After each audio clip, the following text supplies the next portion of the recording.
In the name of God, who sends the sun from the east to the west every day, followed by the night when all the world rests together quietly.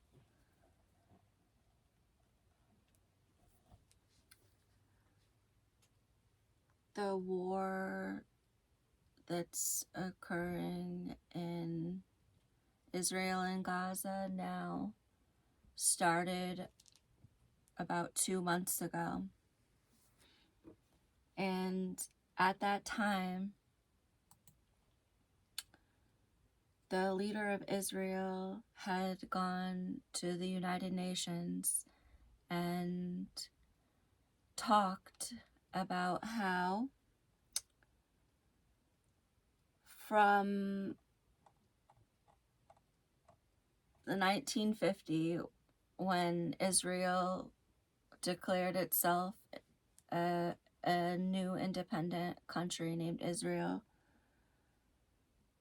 that they had had problems with their Arab neighbor countries. And he said that there is a new partnership with Saudi Arabia that would help to put an end to all of the problems and disagreements between Israel and the Arabs in the Middle East, because they could have this partnership with Saudi Arabia, and that because of that they would not need to think about or the Palestine, or make any more considerations for the Palestinians, because they could make this partnership with Saudi Arabia, and that would disqualify or exclude and make it so that the Palestine and the Palestinians and Gaza and all of the disputed territories and the idea of a two-state solution could just be canceled, and that with this new plan. And the plan is a plan that he named after the founder of Israel, the founder and the first prime minister of Israel. His name was David Ben-Gurion. And this new project is in part named after him. So this project is to develop this trade route from the islands of Greece into Israel, across Jordan, into Saudi Arabia, and out Oman. And this would help connect the seas of India and Asia with the Mediterranean. And there is pre-existing trade infrastructure. Trade infrastructure means highways for moving things. Waterways are the best for moving a lot of things, and pipelines move a lot of things, and the highways connect all of the cities economically to the human infrastructure. So this new plan is intended to go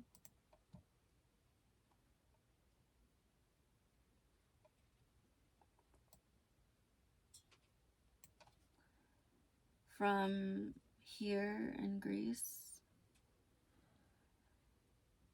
across the ocean into Israel and across Jordan and down the east of Saudi Arabia and then out Oman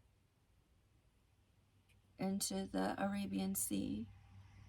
So this would be all about the development of this land so that the natural human flow of travel moves along this way. So the war in Israel and Gaza began 2 weeks after the announcement of this plan. And the plan, it's a vague plan. It describes Saudi Arabia being connected by infrastructure in a partnership with Israel. So looking at that plan,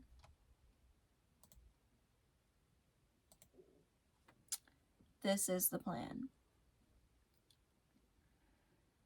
We can see that there is a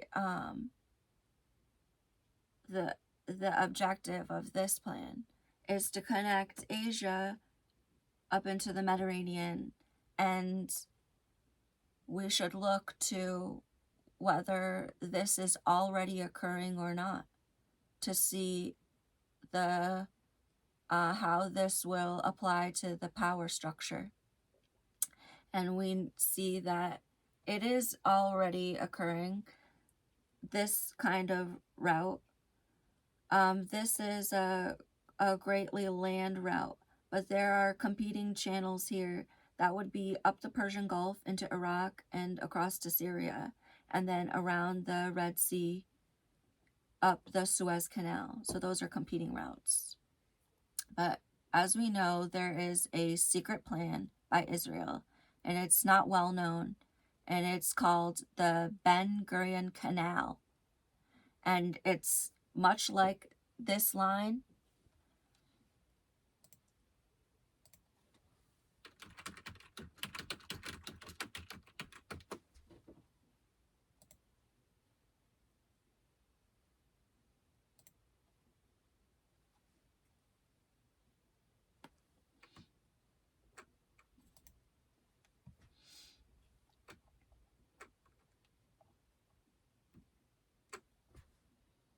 So as you can see, the only other line that Israel has planned and developed is this Ben Gurion Canal. And this is named after the founder, or the first minister, and there are other development projects that are connected to the image of that founder, Ben Gurion, and they are development projects in the Negev region here in the southern area of Israel near Eilat, and that would be at the mouth of the Red Sea.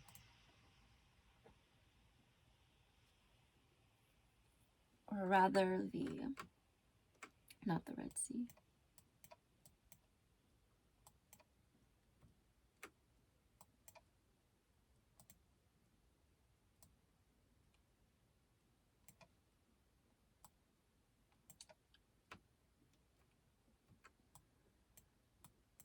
So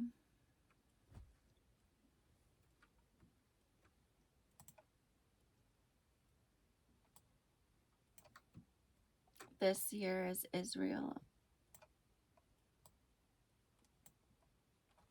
This here is Israel.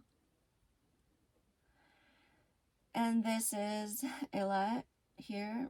And this is the Negev region here, which has a corner in this sea, the Gulf of Aqaba, which has a water channel that leads out into the Arabian Sea. I'm sorry, not the Red Sea.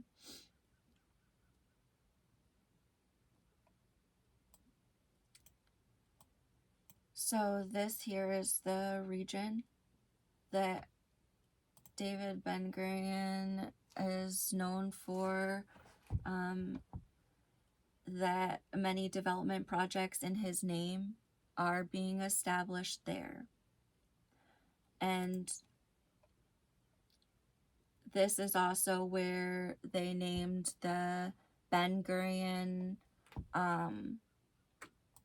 canal opening into in the Straits of Tiran here by Eilat, where we said in the Gulf of Aqaba, that leads out into the Red Sea. So this is where the Ben-Gurion Canal, the new waterway that they expect in his honor. And the objective or the purpose of the Ben-Gurion waterway is to absolutely rival the Suez Canal in its capacity, that it would be able to take water traffic, a big international trade route from the Red Sea into the Mediterranean Sea. And it would be the only place where the Red Sea is connected with the White Sea other than the Suez Canal. And as we know from the history,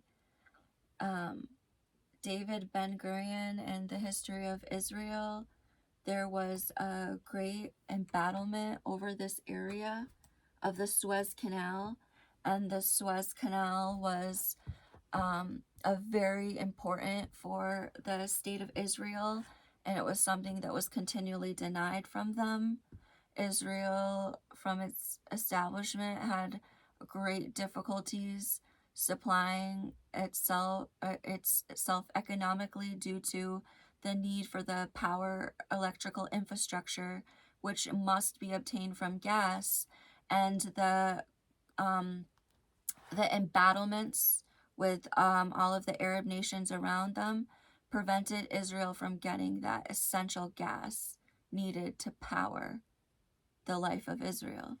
And this area came into a great contest, and this was the nightmare of his life, Ben-Gurion, of the embattlement here, of the need, of the dependence on gas for a modern economy, the need for the access of the waterways for trade, the need for to transport the gas on those waterways, and the contest with Egypt. So naming, having a rival waterway and naming it after a founder in this area that has already been developed and named in the namesake of that founder, it tells a story of Israel's struggle since its founding, and about how that canal signifies its independence, and how that canal is in every way connected with the national security of Israel. And although its development has been kept a secret, and when we go down into the area to imagine how they could expect to connect that, we learn that they cannot connect it through this natural, the natural geography of this water area, because the Dead Sea is so low that they could not put enough water in it in order to allow for the passage of ships through it. So, and also it would just make it a tremendously long a route of travel through the Red Sea in the wrong direction, because the direction desired is the direction of Europe, and the direction that the Dead Sea is from the Gulf of Aqaba is easterly.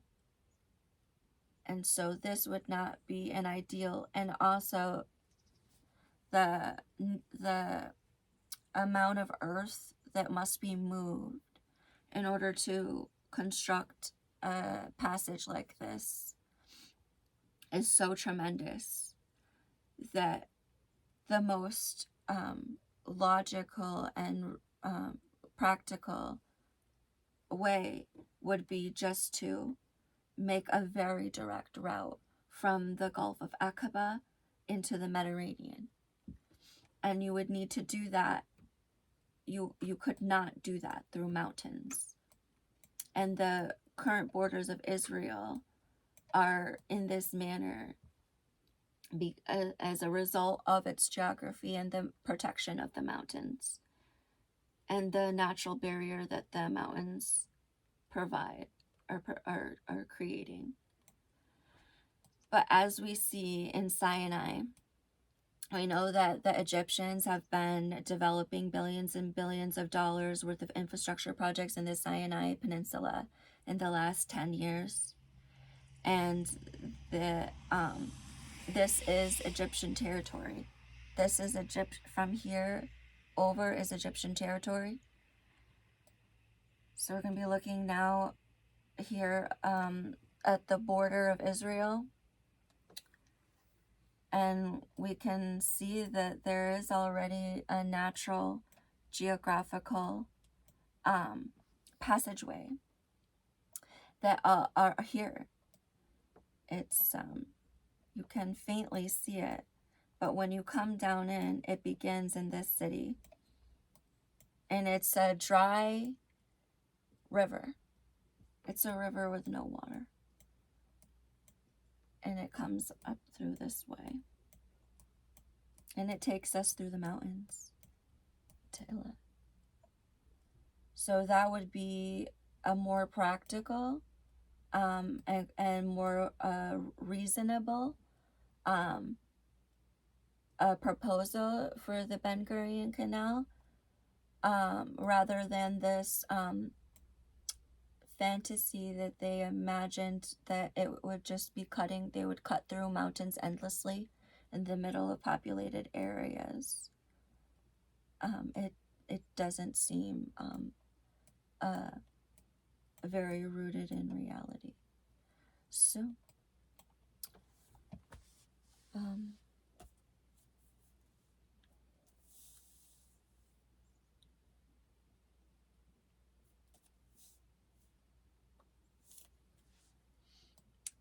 so this is the planned route of travel. So I wanted to also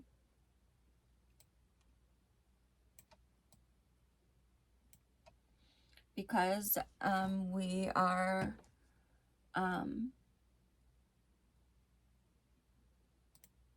seeing that there is this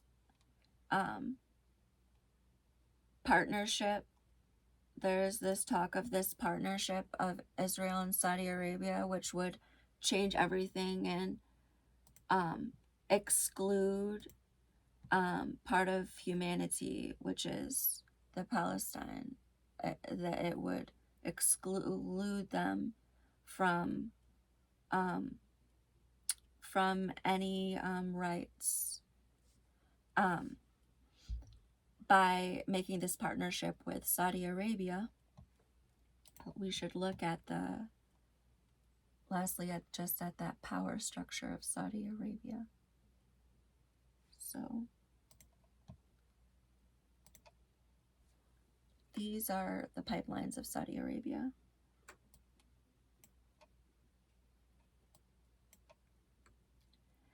And for Saudi Arabia,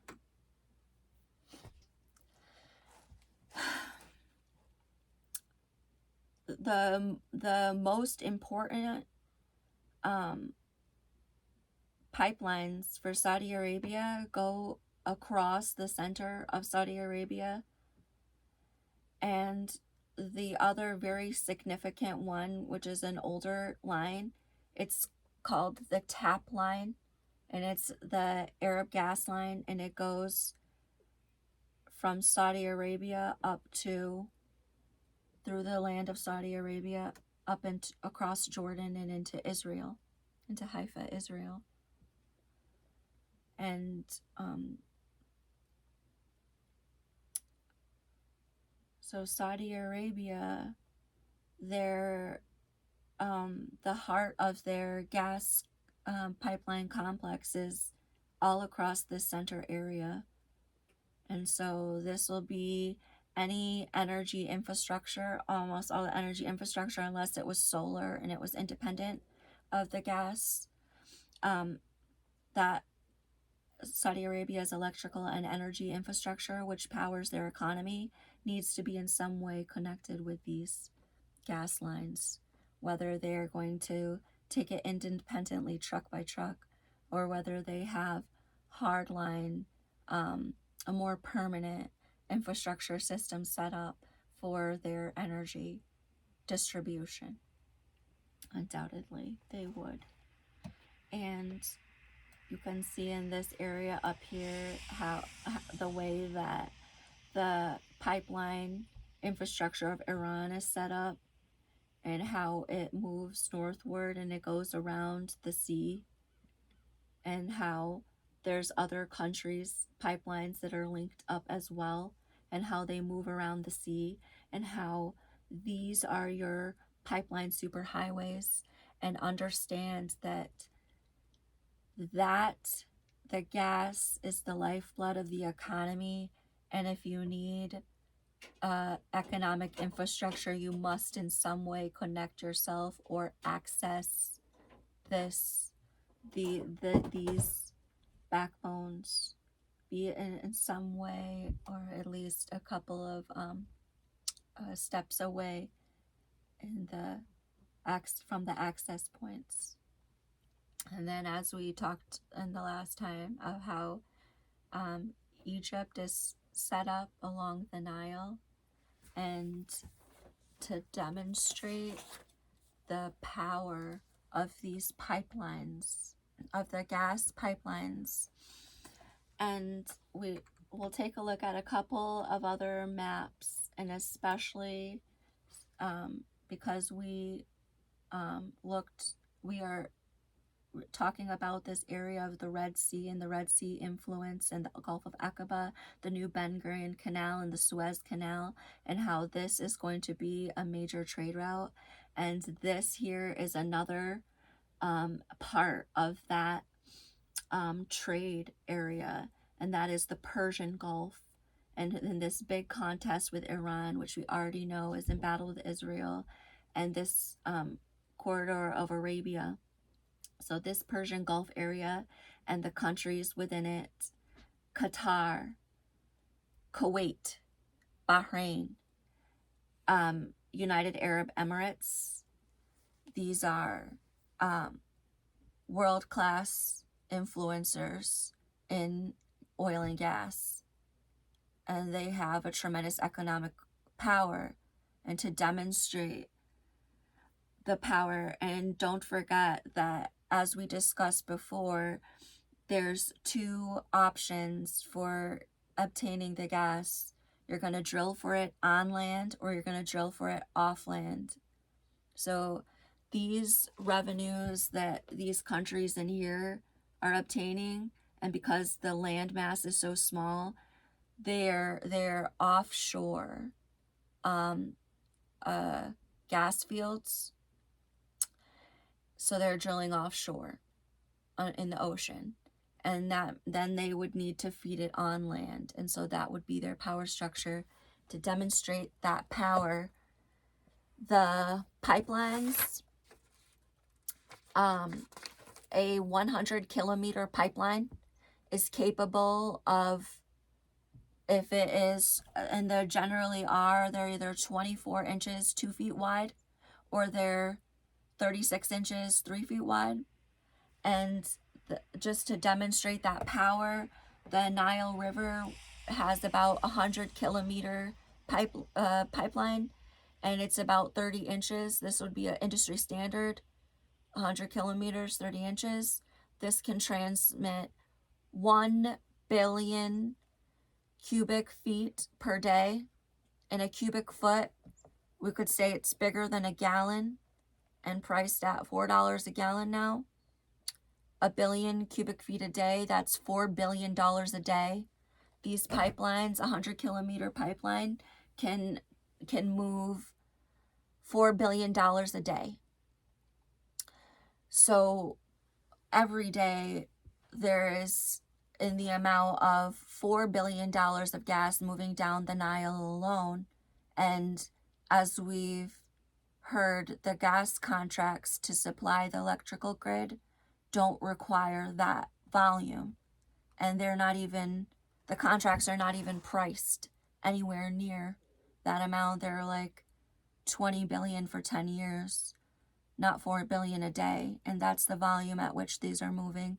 That's one pipeline, and as you can see, the construct of the pipelines that move through. So the Arabian pipelines. This is Saudi Arabia's major line from the east to the west. And then the other major line, the Trans-Arabian line. And this map further details the gas fields in the Persian Gulf, around Kuwait, Qatar, United Arab Emirates, Bahrain.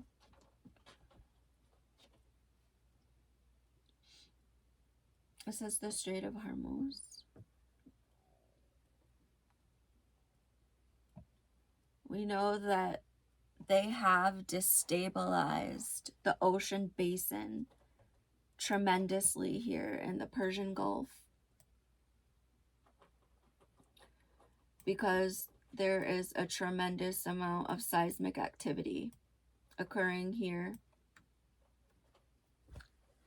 There's a lot of earthquakes here, and we've learned that they use earthquakes to test, to basically map out the underground. They would try to generate like mini earthquakes in order to use radar to generate a picture of the underground. And they fancy this as seismic imaging. And it's exactly like in the movie, in the King Kong movie, in the new King Kong movie, where they all ride in to the island, and they just start dropping bombs everywhere all over, and then the ground is shaking, and their little seismometers are going ding-a-ling, ding, ding, ding, ding, ding, and then they're catching this whole image of the underground, and the guy screaming out, hey, there's nothing down there, it's all hollow. And they're able to get a map of the underground by using imaging and radar and using the movement as for imaging purposes. on top of the fact that already in order to extract the gas, it does generate seismic activity absolutely every single time. And that obviously that they have destabilized this basin. And the best place to go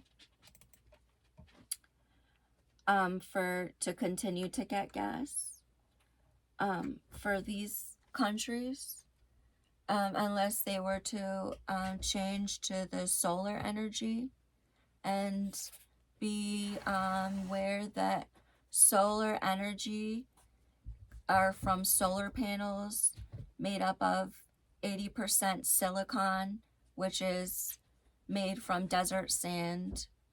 And although China may be the #1 producer of silicon in the world, behind Russia, there are no deserts in China and Russia.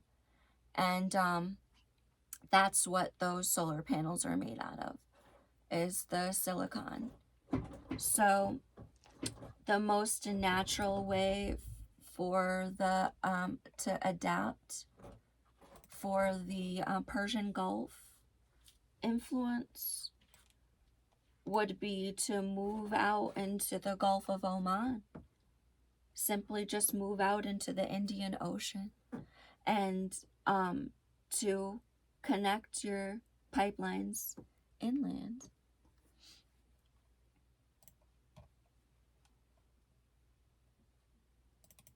So this was that new corridor.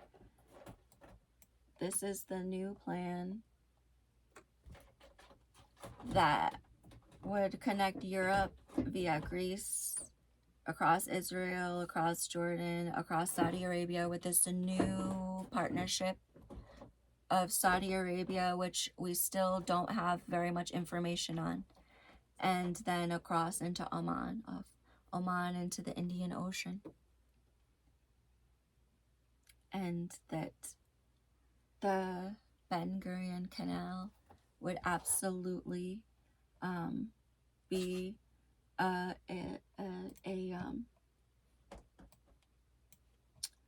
it would change the structure of power in that area, and that